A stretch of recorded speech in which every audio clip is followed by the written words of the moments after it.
आज मेरे पास दो पति पत्नी आए और पूछने लगे कि दीदी, हम भगवान भोले को जल चढ़ाने जाते हैं तो क्या वो सही है? तो मैंने कहा कि किस कारण से जल चढ़ाने जा रहे हो? कोई आपकी मान मन्नत है या फिर और कुछ कारण है, आपको अच्छा लगता है? तो बोले कि नहीं, अभी जो पशुपति के जो व्रत चल रहे थे कि पशुपति के उपवास करना चाहिए, भगवान को जल चढ़ाना चाहिए, तो इसलिए हमने भी सोचा है कि भगवान को जल चढ़ाना चाहिए। तो क्या ये सही है क्या? तो मैंने उनसे कहा कि जल तो चढ़ाना चाहिए, लेकिन किसको चढ़ा रहे हो? पशुपति को चढ़ाते हो या फिर भगवान भोले को चढ़ाते हो? तो उन्होंने कहा कि दोनों तो एक ही है दीदी। तो मैंने कहा कि हाँ, दोनों तो एक ही है, लेकिन पशुपति के तो 8 मुख है और भगवान भोले को जो तुम जल चढ़ा रहे हो उनका कोई मुख है क्या? तो उन्होंने कहा कि नहीं। तो फिर आप जल भगवान भोले को चढ़ाते हो और पशुपति का नाम लेते हो। तो दीदी आप बताइए फिर कैसे, क्या मतलब ये हमारी तो कुछ समझ में नहीं आ रहा है। तो मैंने उनसे कहा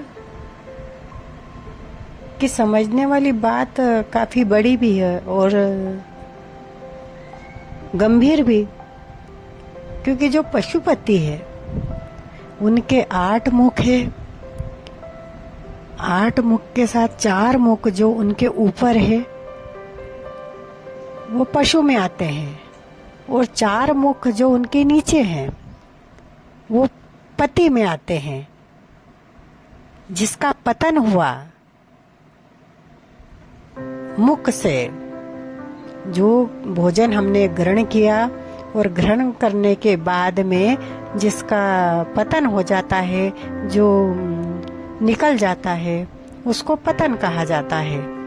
तो पशु हमारे मुख वाले भाग में ऊपर है, और जो पतन होता है जिसको पति कहा जाता है वो नीचे है।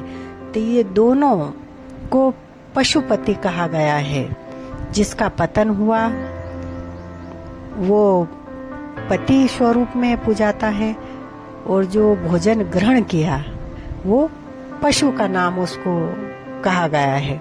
दोनों में काफी अंतर है, क्योंकि ऊपर जो मुख का भाग है उसमें 4 चक्र है उसमें, और जो नीचे है उसमें भी 4 चक्र है।